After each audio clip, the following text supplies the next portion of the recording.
I'm live. It is Saturday and it is the 1st of July. Happy July. And it's 2023. I'm reading out of Carola, Life as Carola.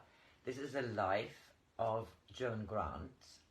She was a far memory writer. She remembered her previous lives. And this is her life as Carola. She was born in 1510 in this life, and it is an interesting story. She was the illegitimate daughter of Lord Griffin, and she was banished from the house, from the castle with her mother. Her mother was killed in the Battle of Padua, and she has now met up with a jester, Petruccio, and Lucia, who was a harlot. Very interesting read. This next chapter, I think we are in chapter 10 now. Yeah, I've read Sandra, who is the painter she has met. And we are now at Ghost of the Griffin.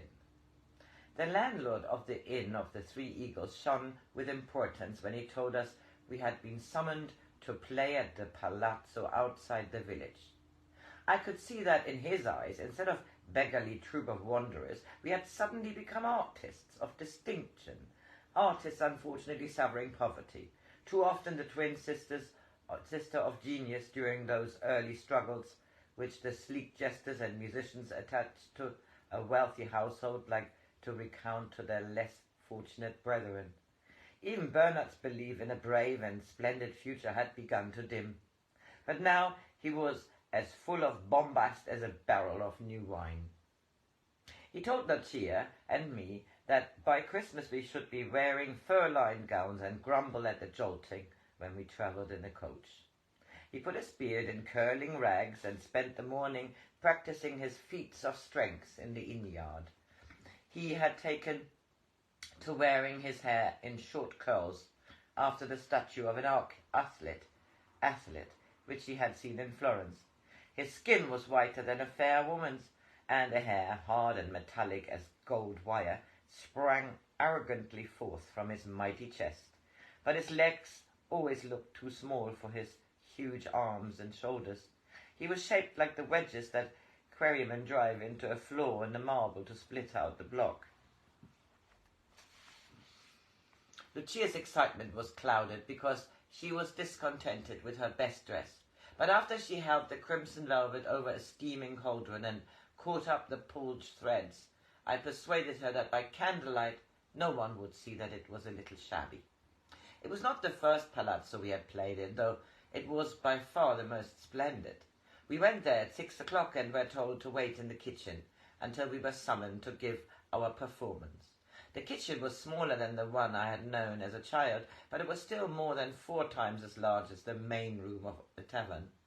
The servants seemed to think themselves superior to entertainers, and none of them spoke to us while we were waiting.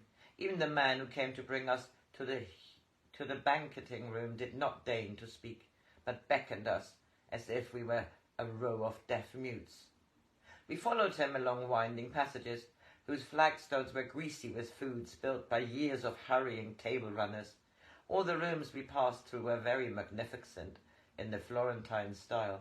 The furniture and carvings glittered with gold leaf, and the floors were spread with carpets, or inlaid with different coloured marble in patterns as elaborate as those of a marqueterie cabinet.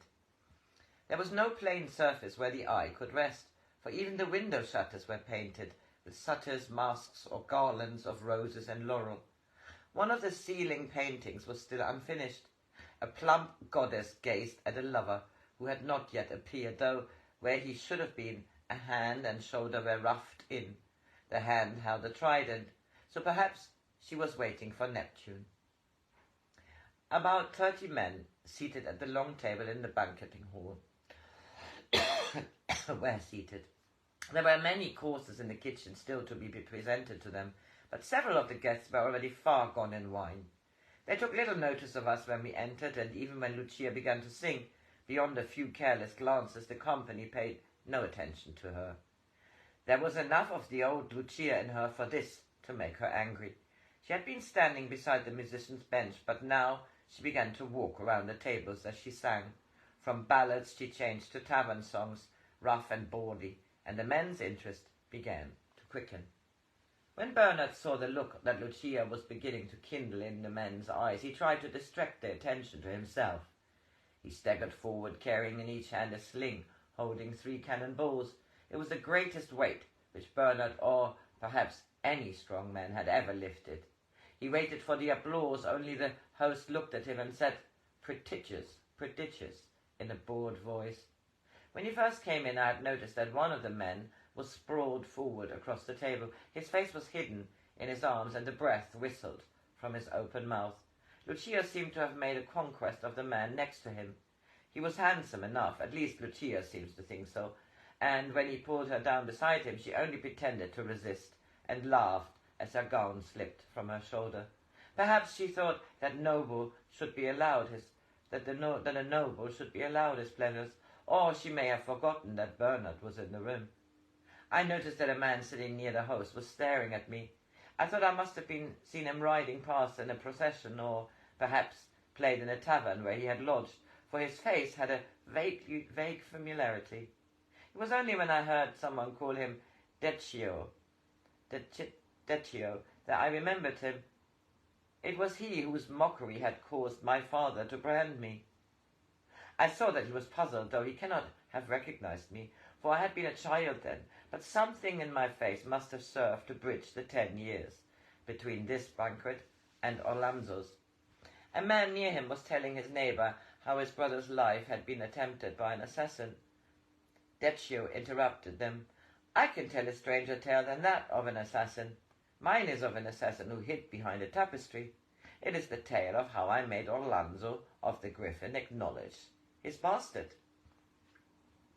He told it vividly, and soon all the company were listening to him. When he had finished, someone asked, "What happened to the child?"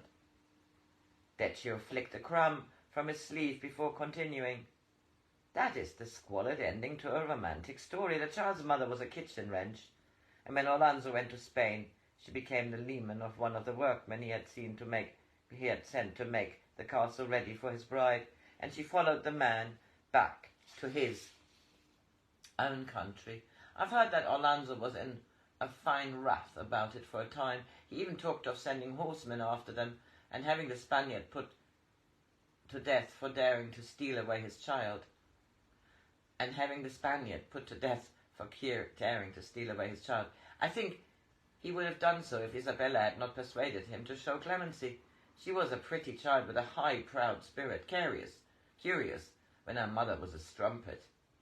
I picked up a full goblet and flung the wine in Deccio's face. "Rinse your lying-mouthed Deccio."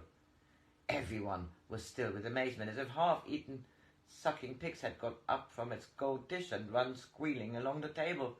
2 servants seized me and were trying to drag me from the room when their master halted them. "Let her stay." Then he turned to me. "I'm interested. Tell me, why should a lute player insult my guest? Do you wear a hair shirt under your dress, and, finding that too little penance, want to have the skin flayed from your back? Or are you tired of lute playing and wish to lose a hand? Or shall we give one of your pretty ears to Deccio as a balm for his pride? I'm magnanimous. You may choose. The lash, may it curl over my shoulders to flag this brand out of my flesh, and let that little popinjay carry out my punishment himself." I tore open my bodice. "There, Deccio, do you recognize the Griffin's seal? Come, take a whip and cut it from my flesh.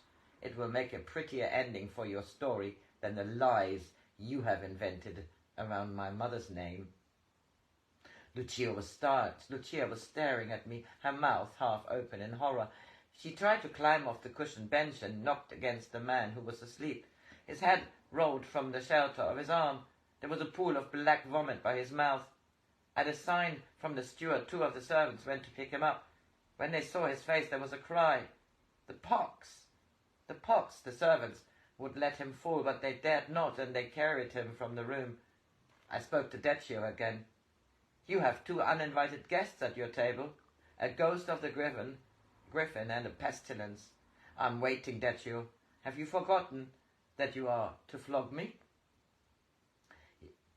He cringed away from me as if I held the flail, and he went, and he were the suppliant.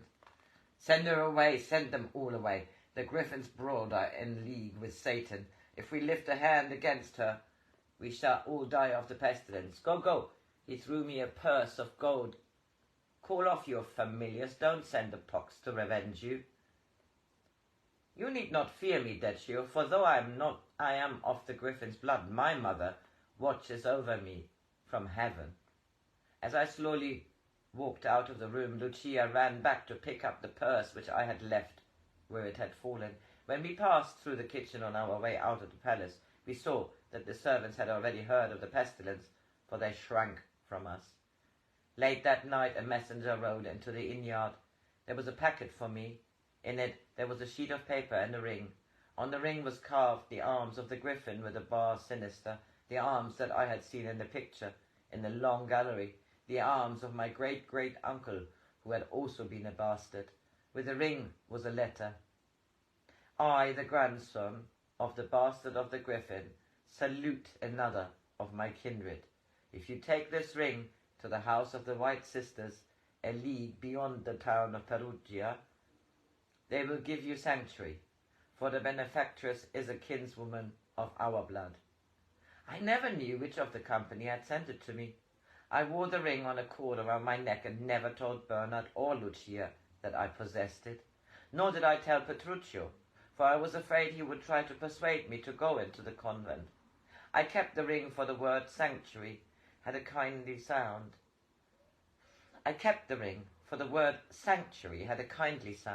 But I knew it should never need it while Petruccio was alive.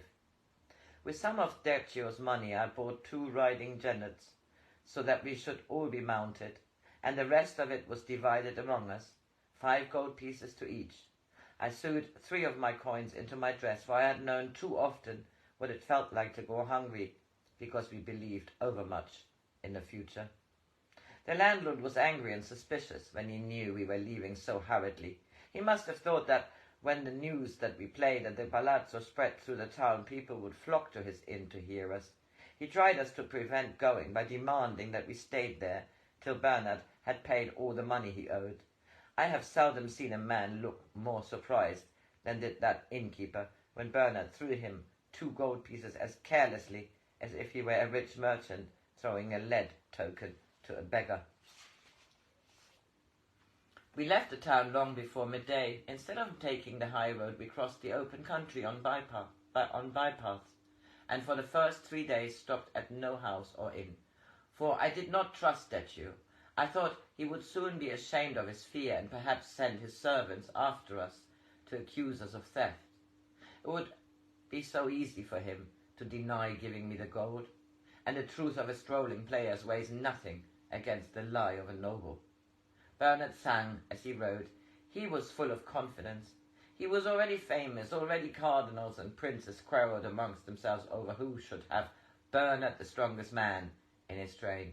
He had come to believe that it was he who had earned the gold, and that it had been wrung from Deccio through administration of his giant strength.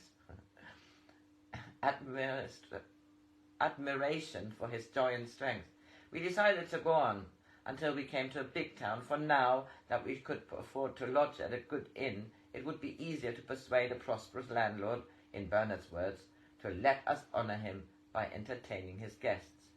We had been travelling fast for several days and meant to stay at the next village until Petruccio joined us. His mule had gone lame, so he had stopped at a farm where we would lodge until it was sound. The sky was overcast and the wind cold, but Lucia often complained of being too hot. Her face was flushed, and she kept pressing her hand to her eyes, as if the light hurt them. Bernard tried to cheer her by saying that she would feel far better after a meal with hot spiced wine to make her sleepy. He said he would ride on ahead to the next inn, so there should be food ready when she arrived. She was grateful for his concern, but when he asked what dishes she would like, she said the word food made her queasy, and the smell of it would bring on a retching. We crossed the bridge into a large village just before nightfall. The inn was well found, but there was only one private room unoccupied. Lucia asked me to share it with her and told Bernard he could sleep with the other men. He pretended to be offended that she did not want him, but we both knew he was longing to find someone to gamble with, and found it irksome to be with a sick woman. It was only a short time since Lucia's child had begun to stir in her womb. She was so happy when she knew that Bernard had got her with child, and I think he had promised to marry her before it was born. Neither Lucia nor I knew anything of childbearing, but she tried to make me and herself believe that this sickness, this grinding pain in her neck and loins, this mounting fever, was what many women with child suffer before their bellies swell. She said, "It must be because I have been so well that all these ills have come to me at this time, at the same time." I helped her into bed and brought her a bowl of broth, but she could not drink it. She began to be sick, with a sickness that tore at her bowels and left her exhausted. The pain in her head grew worse, and her eyes hurt as though hot irons had left the sockets empty. I laid cloths steeped in vinegar on her forehead, but they brought her no ease. I sat beside her in the dark, stroking her face to try and quieten her. It must have been nearly dawn when suddenly I realized that her skin was no longer smooth. It was as though there were grains of coarse gravel under it. I touched her neck, her chest, everywhere the rash was spreading. I lit the candle and leant over her. She was half asleep, breathing heavily through her mouth. Her skin was dusky red, and under it the pox had begun to grow.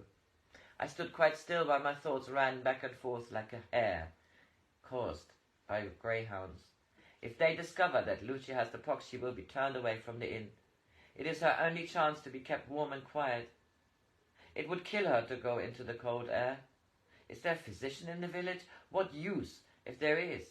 He would not go near smallpox or the plague except for a fee that only the very rich could pay. Perhaps the innkeeper loves money more than he fears the pox. Between us, we have enough money to bribe him, unless he is very frightened.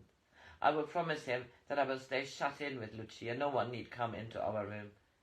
They could leave the things I need for her outside the door, and go away before I open it. I covered Lucia up and went down to find Bernard. He was sleeping on one of the trestle tables in the front room. Without disturbing the other sleepers, I woke him and made him come outside. I said, "Lucia has smallpox." For a moment he did not realize what I had said, for he was still befuddled. I pulled his sleeve. "Lucia is very ill, the box." He snatched his arm away from me. "I may have caught it from her. You must not touch me, Carola. You have just come from her." I had no time even to despise him. "Find where the innkeeper sleeps. Go to him at once and offer him 10 gold pieces if he will promise to let her stay here until she is cured." "Who will take food to her? I cannot. The pox is stronger than I. It might kill me. It would kill me." "You had better search for some of the courage you boast of, Bernard. You will have to leave the things I shall need outside our door. I promise to give you time to run away before I take them in. I shall tell you what I want through the door, so there will be little danger for you. If, when you call me your heart, you hear no answer, you can tell a priest to come and bury us." I waited in the courtyard, but when the outdoor creaked open, I saw not Bernard, but the innkeeper. He said that being a man of charity, which when I first looked at his face I knew was only another name for avarice, he had consented to let us stay. "I cannot allow you to remain in my best room, but there is a smaller one you can have. She is too ill to be moved. If she is too ill to be moved, you can take her out of the village to die. It is what any other landlord would make you do." "I cannot carry her alone." "I will help you. I've had the pox, and lightning seldom returns to a tree it has already struck." I wrapped Lucia in warm covers and between us, we carried her to a bare room over the stable. From the sound of his voice, I knew that Bernard was terrified every time he came to the door. I was afraid he might not come back, so I told him that if he dared to stay away, I should creep down in the night and throw the stained cover of Lucia's bed over him, and breathe the pestilence into his snoring mouth, and that his only hope of escaping it lay in obeying me. Before the fever reached its height, Lucia miscarried. Twice on the farm I had helped Giorgio with a cow that could not deliver her calf, but I was very ignorant. I expected the dead baby to be like a newborn child, only much smaller, like a doll. Perhaps it had not been in her womb as long as she thought. I did not know if all babies would have looked like that, or if this slimy horror meant that Lucia would have mothered a monster if it had grown. I felt like an animal, dull and stupid, trying to help another. She moaned like one. Her eyes were wide and bewildered as the eyes of a dying ox. She did not realize she had lost her child, but after it had been expelled, she was in less pain. I did not know how old a child must be before it should be buried in consecrated ground. It seemed blasphemy to say a prayer over the thing hidden under the filthy straw in the bucket, yet I could not bear it to be thrown with the other refuse on the midden in the courtyard. I told Bernard to take it into the woods and bury everything very deep, so that the cur dogs could not dig it up. When the retching stopped, I fed Lucia on sips of wine and goat's milk, or broth with fresh hog's blood mixed in it, which was what Giorgio's aunt had told me to give the children when they were ill. The granules under her skin swelled until they were as large as dried peas, when they turned into watery nodules so close together that they ran into a little putrescent pools. Her body stank as though it had been long dead in hot weather. Her laboured breath was like the wind from a charnel house. I kept on thinking she was about to die. Perhaps if I had known what the future held for her, I should not have fought to keep her alive. When the pus hardened into scabs, she grew a little stronger. I knew that the scabs must not be touched until they fell off their own accord. I used to kneel beside her, holding her hands and saying over and over and over again, "Lucia, you must not scratch off your scabs. I know it's so much more difficult to bear than any pain, but you must be brave, Lucia, or you will be scarred." She used to whimper and try to writhe away from me. "I can't bear it. I can't bear it. There are thousands of lies, fears as hornets, feeding on me. Why don't you kill them, Carola? Let go of my hand. I'm going mad. Mad. You are driving me mad, Carola. Have you no pity?" As her strength began to come back, it was more difficult to restrain her. Sometimes, after I had struggled with her, she looked as though she hated me. I had swathed her hands in thick cloth, tied on firmly round the wrist with twine, so she was helpless as a baby in its swaddling hands. I was afraid she might tear off bandages with her teeth, so I only dared to rest when she was asleep. I slept so lightly that I woke when I heard her move. At last the scabs began to dry, and the edges of some of them had already curled away from the skin. I thought I had won my battle with the pestilence for Lucia's beauty, but I must have been more exhausted than I realized, for I fell into a sleep so deep that it was like death. When I woke, I saw that Lucia had managed to free her hands. Her face and breasts were pitted with raw, oozing flesh, where she had clawed off the scabs. Well, I'm sorry about this. This was chapter 1. Chapter 2 is to follow. I think I finish here. 16th century.